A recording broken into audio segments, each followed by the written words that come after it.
Welcome back to Saturnday, ladies and gentlemen, the show where we take a look at a Sega Saturn game from years back, share some fun and fond memories, show some gameplay, give some background info, and give you my opinion on whether or not the game holds up today. We're going to kick off this second rendition of Saturnday with a second look at Burning Rangers, which was released way back in 1998. First in Japan, then in North America, and finally in Europe. Why does this matter, you might be thinking? Well, it matters because by 1998, the Sega Saturn was already officially in bargain bins virtually everywhere, if not completely removed from store shelves. As such, finding a copy of Burning Rangers was truly no easy feat. I had pre-ordered my copy from the local Microplay here in Montreal, if you actually remember that video game store franchise. I believed I picked up my copy sometime in the summer of 1998, simply because I remember playing it before Metal Gear Solid and The Legend of Zelda Ocarina of Time, which came out, I believe it was October and November respectively.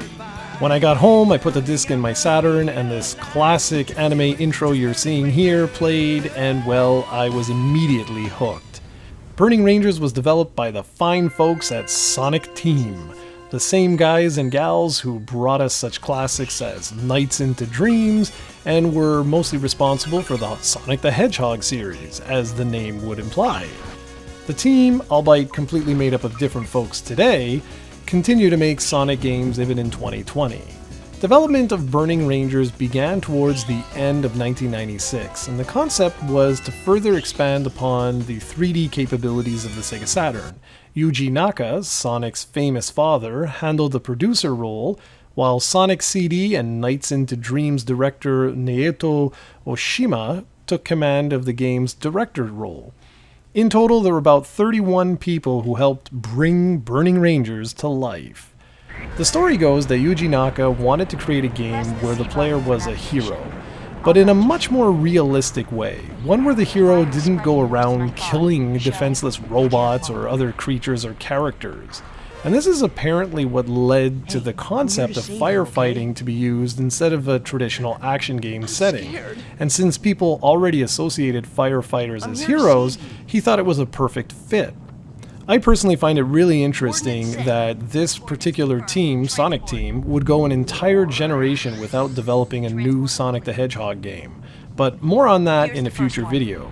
Conceptually, Burning Rangers was envisioned as a 4-player online co-op game where players would help each other take out these huge, massive fires. And while this concept was ditched shortly into the Saturn's development, many of the early elements were kept for the eventual creation of Phantasy Star Online for the Sega Dreamcast.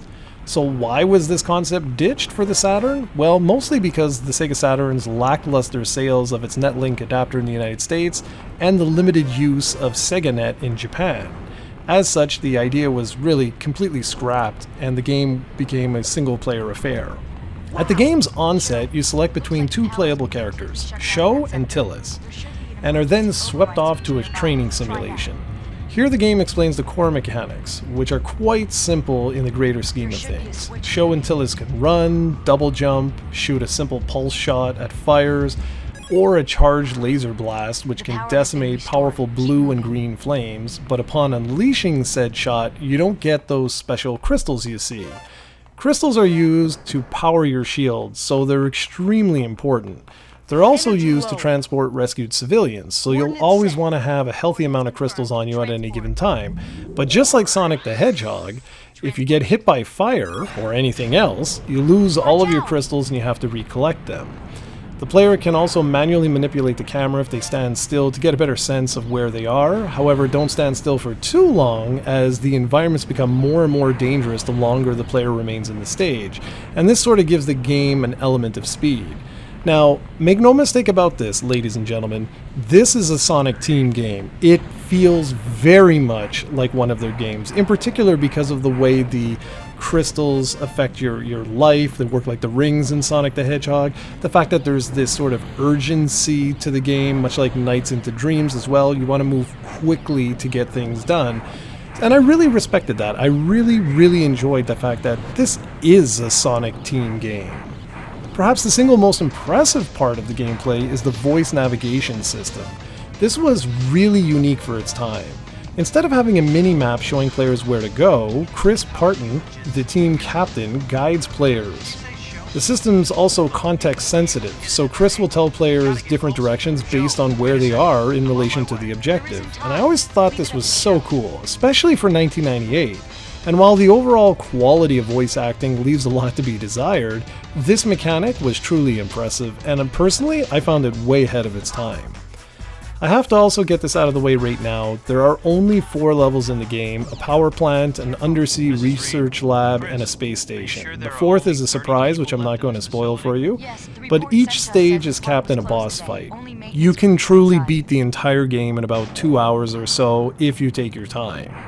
Don't worry though, there's a lot of replay value as the stages get remixed once you beat the game, and civilians are randomized throughout the levels, meaning you have to really explore every nook and cranny in order to find everything. The objectives are also rearranged somewhat, but let's be honest, you're still playing the same levels over and over again. It's not as though the stages themselves change that much, simply that keycards might be located in different rooms on your second playthrough, for example. Each stage has a different target time depending on how quick you are and how many civilians you rescue. You can get a better and better score. There are even hidden crystals to find in each stage, which is a nice touch. You can also secure special passwords, which you're rewarded for rescuing certain civilians, including the Sonic team members themselves, which I thought was a really nice touch. These can be enabled only after you beat the game for the first time. There's even a Sonic 2-like minigame of sorts, which not enough people really talk about, and I think that's most likely because so few people have ever even played this game. Graphically, Burning Rangers was a sight to behold on the Saturn, being one of the most impressive titles released on the platform, and sadly one of the last 5 releases in North America.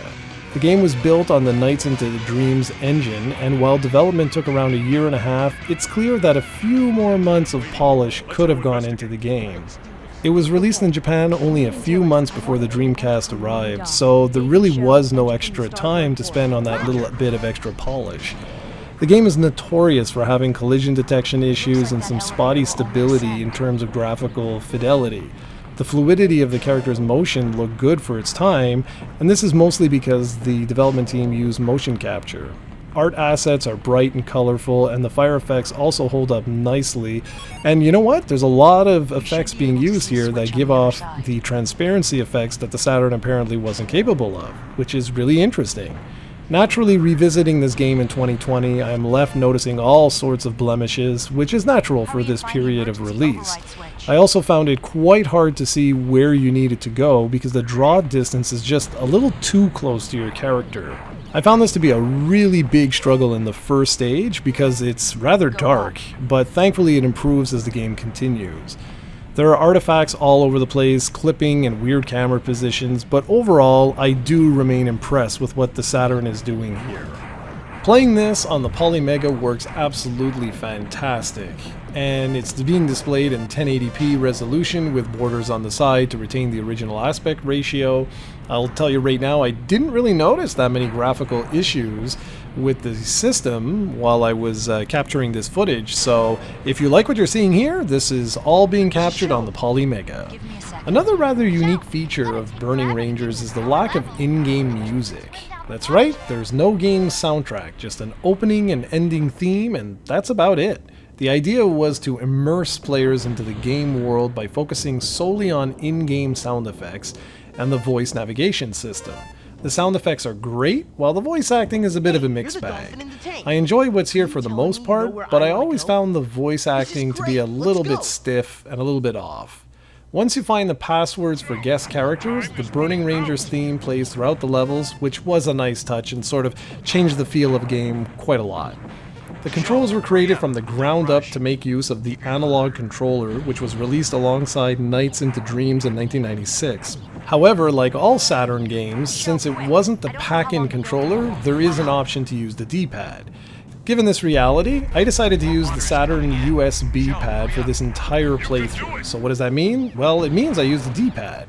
And I honestly didn't find the controls that difficult to get the hang of once I played for a little bit. Since you can't move the camera with a secondary stick, you use the L and R buttons to pivot the camera while moving around in a 3D space.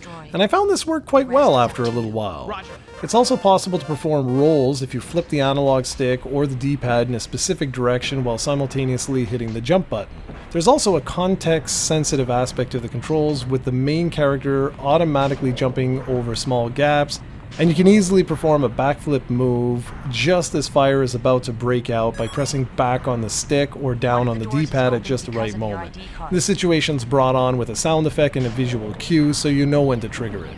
And I know some of you are thinking, how the heck does one control a 3D character with a D-pad? But remember that Resident Evil, Tomb Raider, and pretty much all the other 3D games of the time were using the D-pad before analog sticks really took off after the Nintendo 64 was introduced. So how does this bad boy hold up today, you might be thinking? Well, being completely honest, it does take a little bit of getting used to, because we've all become so accustomed to having control over the camera, and here you're very, very limited. You really have to get used to the controls and the limited point of view. But after an hour or two, I found myself really wanting to finish the game and replay some of the levels to see the changes made, but also because my skills had improved. It's a really unique game that feels quite a bit different than anything else on the Saturn, but like I said, it absolutely feels like a Sonic Team game. Perhaps the biggest problem with Burning Rangers has nothing to do with Burning Rangers at all. It's the fact that it costs an absolute fortune if you want to play the original North American version. And while I dislike talking about specific prices because that dates the video, you can easily expect to pay hundreds and hundreds of dollars for this game, if not nearly 1,000, which means in a year or two, this game will probably be over $1,000. And I can't possibly recommend any video game at that price, especially one that's over in about 2 hours. And yes, there's high replay value, but still. Unless you're super rich or you have a ridiculously large disposable income like Steven, the rest of us have to resort to reproduction discs or emulation. There's really no other choice. You could always play the Japanese version, but thanks to the navigation system, it just really wouldn't be the same. Thankfully, the PAL version is cheaper, but only by so much. It's still rather pricey. Sadly, Sega has not re-released Burning Rangers, nor many of the other Saturn exclusives, and I really don't know why. I'm technically playing this via emulation after I uploaded the original disc to the Polymega, and it's great! So why doesn't Sega just release their own emulation solution? Whenever I speak of Burning Rangers, I get a little sentimental, as everyone in North America remembers 1998 as the year that Metal Gear Solid and Ocarina of Time were released on their respective platforms. But I always remember it as the year that the Saturn released some of its best games ever, the likes of which include Shining Force 3, House of the Dead, Magic Knight Rayearth, Radiant Silvergun, Panzer Dragoon Saga, and yes, Burning Rangers. If you ever have a chance to experience this truly unique gem, do yourself a favor and give it a shot.